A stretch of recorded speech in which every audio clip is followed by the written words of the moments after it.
we're looking at Williams's article, The Self in the Future, and on Friday I'll try to zap it up with a way of putting in perspective why the identity of the self is so difficult. Next week, we'll spend the whole week looking at Parfit's article, Personal Identity. So we'll really have an extended look at personal identity by the end of the class. I hope this does not seem too much. What I hope is that you'll find that all these topics about identity and memory connect up to each other, so that if you're choosing to do any one of the essays about Laurie Paul or memory or identity, any of these topics that or fusion, that you'll find that all the issues connect, so that all of this stuff will be helpful. That's what I hope. On the other hand, if you find that this is just a bit too much about personal identity, then feel free to let us know discreetly, tactfully, and if you build, I'm amenable to moving on if you think this is a bit too much. Okay. So today, Williams. So the Prince and the Cobbler is really what starts the discussion of personal identity. The Prince and the Cobbler case destabilizes the way we think about the self. Until we had this case of people swapping bodies, it was possible to think, well, the person just is the human being. That's the same thing. Or if you believe in a soul, you could say the person just is the soul. That's the same thing. After Locke's example, it seems like these ideas just can't be right. That example is what really starts the last 300 years of discussion of personal identity. The second kind of example that someone mentioned, actually someone constructed in class just a couple of times ago, is the possibility of printing off different people. This came into the literature only, I think, in the 1950s with Bernard Williams, and Parfit's discussion is probably the most far-reaching set of conclusions drawn from that. That's what we look at next week. But Williams' article that we're looking at today is trying to go back and look at Locke's example of the Prince and the Cobbler. And what he says is that the example of the Prince and the Cobbler is really a cheat. It doesn't do what it was supposed to do. We shouldn't be willing to talk about people swapping bodies. That makes no sense. The key thing in his analysis is that that case of the Prince and the Cobbler is just one of lots of different possibilities, and it's really been picked out as the one that would be most inclined to talk about. In the context of that case, we'd be most inclined to talk about people swapping bodies. So here's the Prince and the Cobbler. That's the Prince on the left, hard to believe. And there are lots of different cases you could have with these two characters. One case would be, suppose nothing happens to the Prince, but the Cobbler just acquires apparent memories of the Prince's past life. Right, that could happen. That kind of thing does happen. People say, I'm Napoleon or whatever. Yeah? And in that case, we wouldn't have any inclination to say they'd swapped bodies. We just say something's gone wrong with the Cobbler. Try and get the Cobbler working again. And even if the Cobbler got these memories by then somehow being copied over from the Prince, even if the Prince had on a headset so you could see his hard disk there on the screen and you copied over the memories to the Cobbler, you wouldn't say they swapped bodies if the Prince himself was completely unaffected by this. So in that kind of case, you wouldn't say the Prince is now occupying the Cobbler's body. You'd just say the Cobbler is delusional. Or you might copy over only half of the Prince's memories and cause trouble for the unfortunate Cobbler that way. In these cases, you wouldn't have any inclination to say anybody swapped bodies. And even if you start doing it symmetrically, even if you start messing with the Prince too, why say you swap bodies if you disrupt some of the Prince's memories? William says, the extreme neatness of the situation is in satisfying, if any could, the description changing bodies. But the neatness is basically artificial. It's a product of the will of the experimenter to produce a situation which would naturally elicit, with minimum hesitation, that description. And once you started tampering with this guy's memories and tampering with that guy's memories, there are lots of scenarios you could have. And if you got that potential to tamper with the memories of the two of them, you could easily have left off earlier or gone on longer. Yeah, you could have done more or less. If you have some model of ghostly persons and bodies, which in some sense actually moved around by certain procedures, you could regard a neat case where you tamper with the Prince's experiments just enough to say, the Cobbler's now shifted in here, and you tamper with the Cobbler's memories just enough to say about the Prince, he's shifted in here.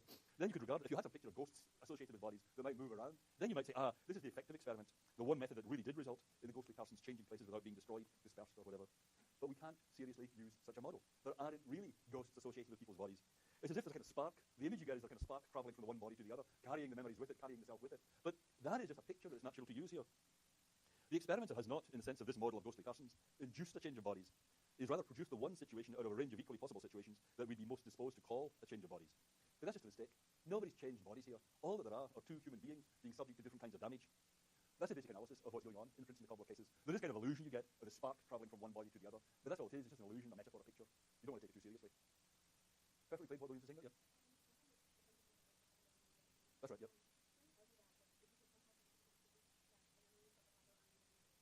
Yep. He really has those memories, yeah. Yeah. In a way, that's fair enough. I mean, suppose you have the thing with the headsets, right? I'm the Cobbler, there's the Prince, and we both got our headsets on. Our brains are showing up in the screen. Suppose it's the year 3000. This is the what you can do in the latest Mac. You just put the headsets on your friends, and then you can move the files around, right? So you leave the Prince completely intact, but you just copy these files over onto my brain and destroy the current files. Yep, that's the situation you're describing. Yeah, well, in that case, the Prince is oblivious to all this, right? The Prince might be asleep. The Prince might be engaged in higher contemplation. The Prince might be thinking about the future of the subjects the whole time. It would be crazy to say the Prince isn't over there. You see what I mean? The Prince is two princes. Well, I think what's happened to me in this situation is very unfortunate. Yeah. Now, you're right to say it wouldn't be delusional exactly, because you could use me as a source of information about the Prince. Right? If you're a newspaper reporter, yeah, then boy, the things I could tell you, right? I could make a lot of money doing this. That might be the motive for doing the thing. Yeah. So suppose it was newspaper reporters that did that. Then you'd say, well, what about poor old Campbell? That's terrible what you did to Campbell. Yeah, you wouldn't say, oh, you made Campbell a prince. You see what I mean? You just did this terrible thing to me. Yeah. I don't think that's what we'd say. I mean, look, if I've earned a pittance of retirement, then I still want that. You see what I mean? It's still Campbell here. It's just that you've done this terrible thing to him. I don't know how you can live with yourself. But you see what I mean? But it doesn't make me a prince. If only it were so. There's only one prince. I mean, if the king dies, the queen dies, that's who gets to be king. Actually, that's very well, anyway, that's you see what I mean? It won't be me. I don't get to go on the throne at any point. Yeah, I know the genes. Yeah. Yes, yes. Everybody in this class does that. Whenever I try to call it anybody, they always look around.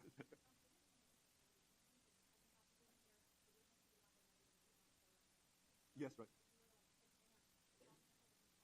Yes. Right. Right, you would need the body. You need the same body for it to be the same person. Yeah. Right. That's exactly right. That's what Williams is saying. If someone tells you they're Napoleon, no matter how persuasive they are, if you have a robust sense of reality, you just hold on to it. Whatever else is going on, you are not Napoleon. Yeah. Yeah.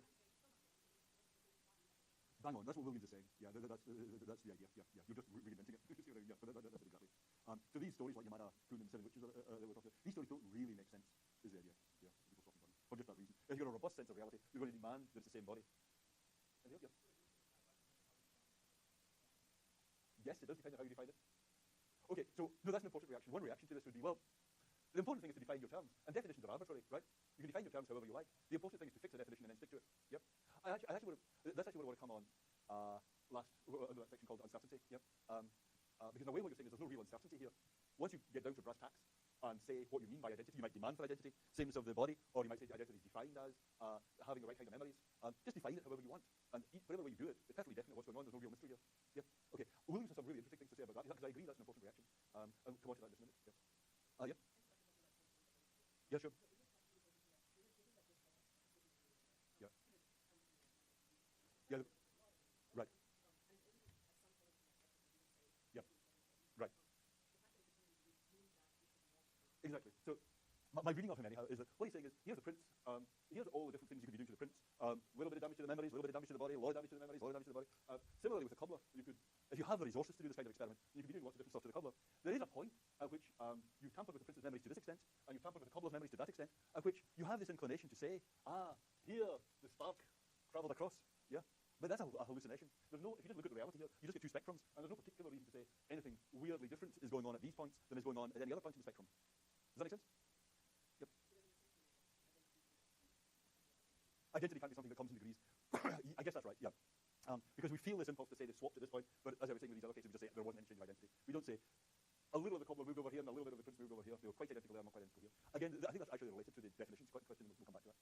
Anything else on that? Okay, so here's another way of phrasing the prince and the cobbler case. This is, well, what I'm going to do now is Williams sets up a variant of the prince and the cobbler case that is meant to blow it up forever. So we're not going to be driven about by this example anymore.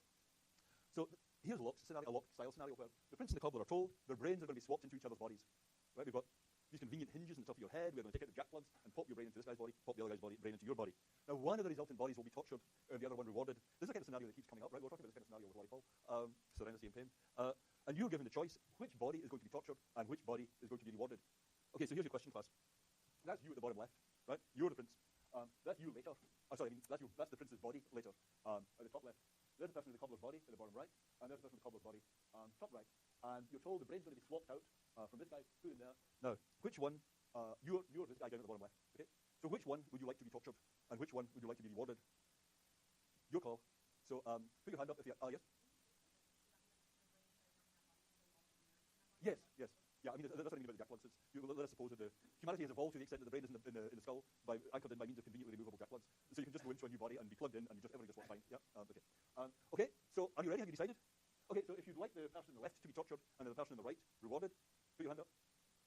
And if you'd like the person on the right to be tortured and the person on the left to be rewarded, put your hand up. Sorry?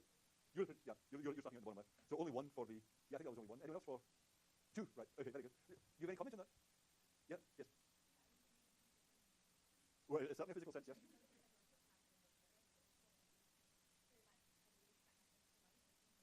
Right. Okay, but there will be, I'm sorry to have to tell you this, but there will be pain involved, not just damage to the body. Yeah, in fact, between you and me, there will be a lot of pain. But that's okay? Okay, right. Okay, so the classical choice is the one that most of you guys have gone for. Williams is actually arguing for the response that you have and the Rumor has. But the classical choice is the one that most of you guys have made. I mean, after all, you might say, look, what's going to happen here? After the session, what's the person with the cobbler's body going to say? They're going to say, you know what they're going to say? Because they've got the prince's brain, right? They've got your current brain. So they're going to say, boy, did I make the right call there? As they listen to the shrieks and howls coming from the cells opposite. Meantime, they tuck into their reward, whatever it is. They're going to say, well, I'm glad I made that call. Pity about the guy in the other cell, right? You know what they're going to say. And the person with the prince's body is going to say, blast it, if only I'd had the call, I would have made a different call. Yep. So you say, okay, if the prince chooses that the prince's body person will be tortured and the cobbler's body rewarded, then afterwards the cobbler's body person will say, I remember making that choice and I'm so glad I did. Pity about the cobbler. But there you go, into each life a little rain must fall. Yep. I know you don't get switched back. You don't get switched back. He's not being tortured. It's the one in the prince's body. Yeah, didn't I say that right? Yeah. I do sometimes get mixed up. But if I explain this correctly, what most of you suggested should happen if you're the person with the prince's body is that the person with the prince's body should be the one that gets tortured. Yep. And then the one with the cobbler's body will be saying, boy, was that the right call. I made a good call there. What? That's the prince's brain generating speech. Well, that's the issue. Is it the same one that made the call? Yeah. By make the call, I mean decide who gets tortured and who gets rewarded. Yeah. And so they make the call before anything happens. The prince does, make the call before. He's the prince, he gets to decide. So he makes the call before anything happens. And then after it happens, I'm saying the person with the cobbler's body and the prince's brain will be saying, that was a good call. Yes, right? That's a classical choice. Yeah, that's what most people went for. I hope I explained that the right way around. Okay. Okay, well, follow me very closely. Follow me like a leopard. So here's Williams' case 2. In case 2, you're told you as a prince are going to be tortured. That is bad news, right? And you say, well, will it hurt? And say, yes, it's torture. It's going to hurt a lot. That's very bad news, right?